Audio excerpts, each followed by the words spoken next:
Bonjour à tous et bienvenue dans cette dernière édition de la fabrication de masques de protection visage. Et aujourd'hui, il va être consacré à la fabrication d'un masque aux normes AFNOR.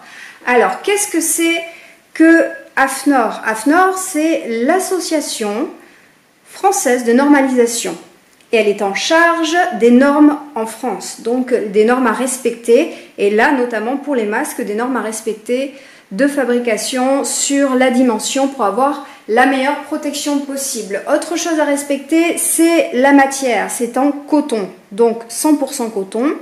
2 bandes de tissu 100% coton. Donc là, vous avez vu, on retrouve le bandana, le célèbre bandana que l'on a tous dans nos tiroirs et que l'on va pouvoir utiliser. Lavez-le, lavez vos mains avant de commencer également. Et puis ça sera bon tout simplement. Donc je vous montre quand même un exemple de ce qui a été fait. Donc je ne suis pas couturière, vraiment je suis novice à la matière. J'ai une machine à coudre que j'utilise très peu. Donc voilà, vous voyez, c'est pas extrêmement droit, mais c'est quand même efficace et ça fait l'affaire. Donc voilà à quoi ça ressemble. Ça se déplie sur le visage. Donc voilà, il y a largement la place de mettre le visage à l'intérieur. Et des petites cordelettes. Donc là, je vous montre les erreurs qui ont été faites. Donc il est complètement de travers, et d'une. Et de deux, le tissu est beaucoup trop épais parce que j'ai utilisé un des bords que j'ai utilisé avait une couture que j'ai voulu garder. Je me suis dit au moins ça sera beaucoup plus solide. Il y a déjà une couture qui va être faite. En fait non, parce que ça va être trop épais au moment où je vais vouloir coudre le reste, sachant que là on a des plis à faire, donc évitez les coutures, vraiment prenez des bords tout fins comme ceci, sans couture, hein, vraiment vierge de couture. De toute façon on va faire des coutures tout le tour, donc ça c'est un loupé à éviter de faire. Celui-ci est réussi, donc je vous montre voilà le résultat et on va pouvoir commencer. Donc vous avez vos 2 bandes de tissu, vous essayez de les mettre bien l'une sur l'autre. Et la dimension officielle, c'est de faire 22 cm par 22 cm. Tout simplement parce que l'on va venir faire un point de couture tout autour qui va être de 1 cm. Donc à la fin, on va se retrouver avec un carré de tissu de 20 cm aux normes. Donc voilà, n'hésitez pas à brancher votre fer, vous allez en avoir besoin pour bien faire les différents plis. Voilà, soit vous utilisez un mètre, soit vous avez une règle, vous faites comme vous le souhaitez. Moi j'ai un petit mètre. Et autre chose, vous pouvez utiliser, comme je vous dis, soit des petites aiguilles comme ceci, soit alors vous pouvez utiliser des petites pinces. Je vous montre pourquoi. En fait, on va venir coudre tout autour et on va laisser juste un petit passage qui va être ouvert parce que l'on va venir retourner le tissu par la suite. Donc vous voyez ici la couleur est beaucoup plus flash en fait et ici elle est plus terne. Donc cette partie va être l'extérieur. Vous allez mettre les 2 bords de tissu externes l'une en face de l'autre. Donc celles qui sont les plus colorées, celles qui sont vraiment à l'extérieur. Et l'intérieur du tissu, vous le mettez à l'extérieur tout simplement. Donc là vous allez laisser à peu près, on va dire 10 cm, peut-être 10-12 cm à l'intérieur et vous allez marquer les bords tout simplement pour vous servir de repère. Voilà notre aiguille. Vous pourriez utiliser des pinces à linge, hein. Tout le monde en a chez soi, des petites pinces pour les cheveux, tout ce que vous pouvez avoir qui va vous permettre de marquer la petite distance à respecter. Donc là je vais mettre mes 2 bobines, ça sera plus simple pour vous de voir ce qu'il va falloir faire. Donc pour la couture, on va venir ici, coudre à 1 cm du bord. Vraiment, vous calculez 1 cm, vous cousez juste à côté de votre petite marque. N'hésitez pas à faire un petit aller-retour pour sécuriser votre couture.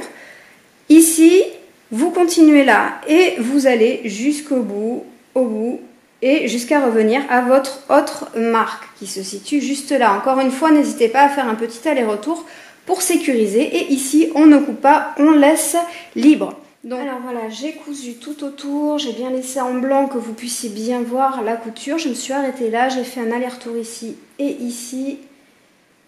Et voilà, j'ai laissé ouvert de ce côté-là. Alors faites très attention, comme les bandes de tissu sont l'une sur l'autre. Des fois, il y a le tissu qui peut s'échapper dessous. Faites attention tout le long de la couture que votre tissu a bien, enfin que la couture a bien pris les deux tissus en même temps. Donc faites le tour. Si jamais ce n'est pas le cas, n'hésitez pas à revenir et à refaire une petite couture dessus. Donc vous pouvez maintenant enlever les épingles, les pinces à linge, tout ce que vous aviez utilisé. Et maintenant, avant de retourner, on va couper les angles de façon à ce qu'il n'y ait pas de petites boules qui restent quand on va venir retourner le tissu et pour que l'on ait quelque chose de bien carré. Voilà, j'ai coupé mes 4 angles maintenant. Je peux éventuellement, si jamais la bordure est vraiment grande, venir couper un petit peu plus sur les bords. Voilà, j'ai maintenant terminé. Je vais enlever tout ce qui va me gêner. Je le mets de côté. On enlève tout ça. Hop. Et on va venir retourner le tissu. Donc, je cherche mon ouverture. Et je le retourne tout simplement. Donc là, n'hésitez pas à vous munir d'un petit stylo, un crayon, ce que vous voulez pour vraiment venir chercher le bord, les angles ici. Et voilà, donc comme on a préparé déjà notre petit fer à repasser, on va venir maintenant repasser tous les bords de façon à ce qu'ils soient vraiment plats pour venir faire nos prochaines pliures. Voilà, je viens de repasser, les bords sont aplatis, donc mon ouverture est en haut. Donc pour le marquage, vous allez pouvoir prendre soit un crayon à papier et une règle, soit alors comme je vais faire tout simplement parce que j'ai déjà mes petites aiguilles et ceci pour mesurer, je vais utiliser ça personnellement. Vous pouvez utiliser une règle et un crayon à papier. Donc vous mettez l'ouverture en haut. Et là, vous allez mesurer 2,5 cm et vous allez venir marquer. Donc, soit au crayon papier, soit comme ceci. Ça va vous indiquer où faire la pliure par la suite. Ça, c'est la première marque. La deuxième va être, toujours en partant du bord, à 7,5 cm. On fait la même chose juste en face.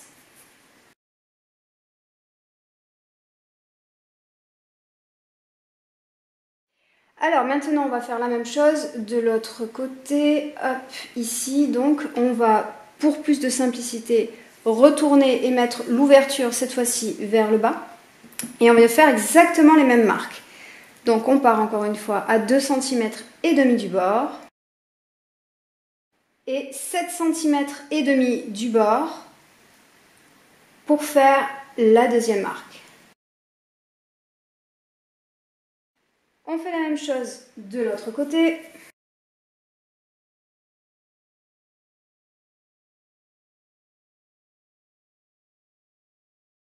Et voilà, nos 4 côtés sont faits. Je mets ça sur le côté pour pas que ça me gêne et je viens remettre l'ouverture vers le haut. Mon ouverture est ici.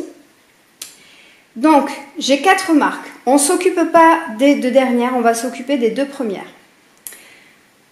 On va utiliser la deuxième. On va venir pincer au niveau de la marque en utilisant la totalité du tissu.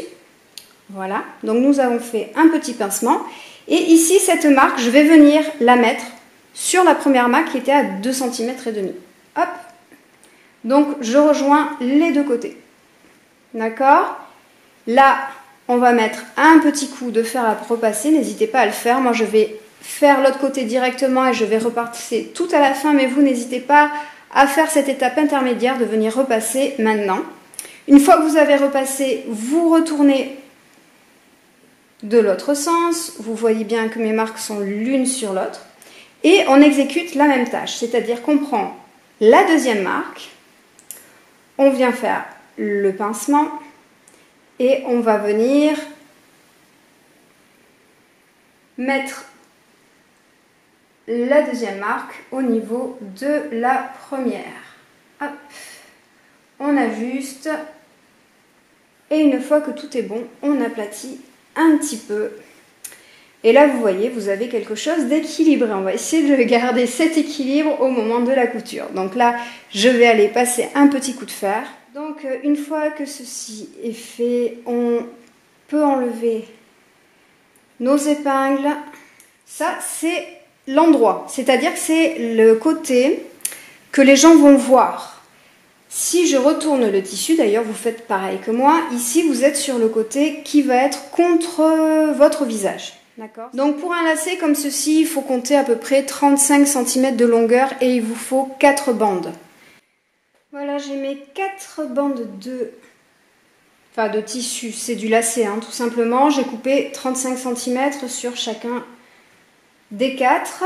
Alors, attendez, je repousse ceci. Donc je vous montre comment le coudre. On le place à chaque bord, en haut et en bas. Et le dernier ici. Donc à partir de là, vous allez peut-être mettre quoi à peu près ça à l'intérieur du tissu. Donc ça doit mesurer à peu près 4 cm, 5 cm. Pas tout à fait, je ne sais pas exactement. Oui, c'est ça à peu près.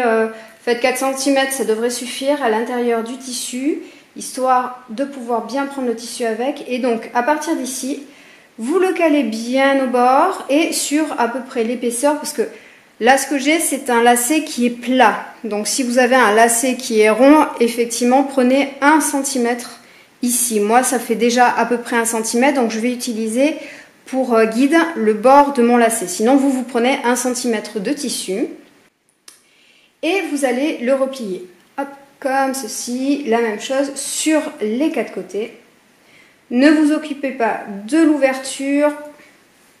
Hop, on laisse comme ça. Donc ça va pas tenir pour le moment parce qu'il va falloir le coudre. On fait la même chose en haut et en bas. Je vous montre juste sur ce côté ce qu'il va falloir faire et ce qu'il va falloir coudre. Donc ici, à 1 cm du bord ici, vous allez commencer votre couture en rejoignant le bord du bas. Donc n'hésitez pas encore une fois à faire un petit aller-retour pour bien sécuriser votre petit cordon.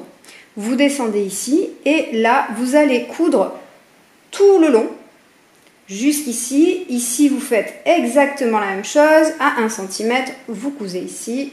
Et là, vous rejoignez et vous allez pouvoir prendre l'ouverture dont on n'a plus besoin. Et vous allez pouvoir la coudre tout le long jusqu'à rejoindre l'autre lacet. D'accord? Donc, c'est un rectangle que vous allez faire de couture à peu près 1 petit centimètre du bord. Voici le résultat final après couture. Vous pouvez encore... Donc voilà, je vous montre d'un peu plus près ce que cela donne. Donc ça, c'est la partie extérieure que l'on va venir ouvrir sur le visage. Normalement, il y a assez de place pour le visage. Les petits cordons sur le côté que l'on va nouer à l'arrière de la tête et l'intérieur. Voilà, tout simplement. Donc je vais venir l'essayer pour vous montrer.